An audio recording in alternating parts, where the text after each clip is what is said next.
സംസ്ഥാനത്ത് മഴ ശക്തമാവുകയാണ്. ഇന്ന് 9 ജില്ലകൾക്കാണ് യെല്ലോ അലർട്ട് ഉള്ളത്. നാളെ 5 ജില്ലകൾക്കും യെല്ലോ അലർട്ട് ഉണ്ട്.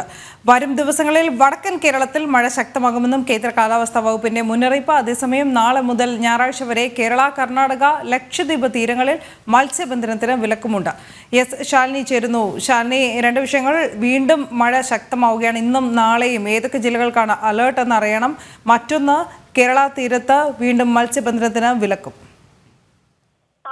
സൂചിപ്പിച്ചതുപോലെ തന്നെയാണ് മധ്യ പടിഞ്ഞാറൻ ബംഗാൾ ഉൾക്കടലിനും ഒപ്പം തന്നെ ആന്ധ്രാ തീരത്തിനും മുകളിലായി ഒരു ചക്രവാത ചുഴി കഴിഞ്ഞ ദിവസം രൂപം കൊണ്ടിരുന്നു. റായലസീമയ്ക്ക് മുകളിലായി മറ്റൊരു ചക്രവാത ചുഴിയും നിലനിൽക്കുകയാണ്. ഇത് രണ്ടുമാണ് സംസ്ഥാനത്ത് വീണ്ടും മഴ ശക്തമാകാൻ കാരണമെന്നുള്ളതാണ് കേന്ദ്ര കാലാവസ്ഥാ നിരീക്ഷണ കേന്ദ്രം അറിയിക്കുന്നത്. ഇതിന്റെ അടിസ്ഥാനത്തിൽ കൂടിയാണ് വരും ദിവസങ്ങളിൽ സംസ്ഥാനത്ത് മഴ ശക്തമാകുമെന്നുള്ള മുന്നറിയിപ്പ് കൂടി കേന്ദ്ര കാലാവസ്ഥാ നിരീക്ഷണ കേന്ദ്രം ഇപ്പോൾ പുറപ്പെടുവിച്ചിട്ടുള്ളത്.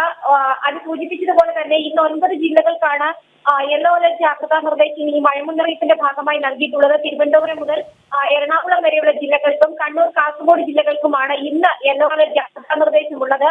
നാളെ തിരുവനന്തപുരം, കൊല്ലം, ആലപ്പുഴ ജില്ലയ്ക്കും കണ്ണൂർ, കാസർഗോഡ് ജില്ലയ്ക്കും യെല്ലോ അലർട്ട് മുന്നറിയിപ്പുണ്ട്. 21-ാം തീയതി മലപ്പുറം, കോഴിക്കോട്, കണ്ണൂർ ജില്ലകൾക്ക് ഓറഞ്ച് അലർട്ട് മുന്നറിയിപ്പാണ് പ്രഖ്യാപിച്ചിട്ടുള്ളത്. കൂടാതെ എറണാകുളം, ഇടുക്കി, തൃശൂർ, പാലക്കാട്, വയനാട്, കാസർഗോഡ് ജില്ലകൾക്ക് യെല്ലോ അലർട്ട് ജാഗ്രതാ നിർദ്ദേശമുണ്ട്. 22, 23 തീയതികളിൽ പാലക്കാട് മുതലുള്ള കാസർഗോഡ് വരെയുള്ള ജില്ലകൾക്കും ഒപ്പം തന്നെ 23-ന് പാലക്കാട് മുതൽ ഉള്ള ജില്ലകൾക്കും ഓറഞ്ച് അലർട്ട് പ്രഖ്യാപിച്ചിട്ടുണ്ട്. അതുപോലെ തന്നെയാണ് മത്സ്യത്തൊഴിലാളികൾക്ക് ജാഗ്രതാ നിർദ്ദേശവും കേന്ദ്ര കാലാവസ്ഥാ നിരീക്ഷണ കേന്ദ്രം നൽകുകയാണ്.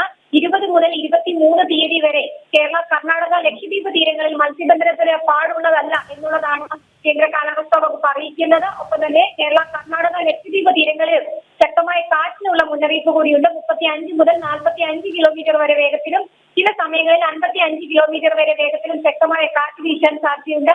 ഉയർന്ന തിരമാല ജാഗ്രതാ നിർദ്ദേശവും തമിഴ്നാട് തീരത്ത് നൽകിയിരിക്കുകയാണ്. രാത്രി 20-ാം തീയതി രാത്രി 11:30 വരെ കള്ളക്കടൽ പ്രതിഭാസത്തിനും ഉയർന്ന തിരമാലയ്ക്കും സാധ്യതയുള്ളതിനാൽ തീരദേശവാസികൾ ജാഗ്രത പാലിക്കണമെന്നും മുന്നറിയിപ്പിൽ പറയുന്നു. ഒപ്പം തന്നെയാണ് കഴിഞ്ഞ ദിവസങ്ങളടക്കം ഇടിമിന്നൽ ഏറ്റ് മരണങ്ങൾ റിപ്പോർട്ട് ചെയ്യുന്ന സാഹചര്യത്തിൽ ശക്തമായ ഇടിമിന്നൽ ജാഗ്രതാ നിർദ്ദേശവും 19, അതായത് ഇന്നു മുതൽ 21 വരെ കേരളത്തിൽ ഒറ്റപ്പെട്ട ഇടങ്ങളിൽ നൽകിയിട്ടുണ്ട്. ജാഗ്രത തുടരുക. ഒപ്പം തന്നെ മഴ വരും ദിവസങ്ങളിലും ശക്തമാകുമെന്നുള്ളതാണ് മുന്നറിയിപ്പിൽ പറയുന്നത്.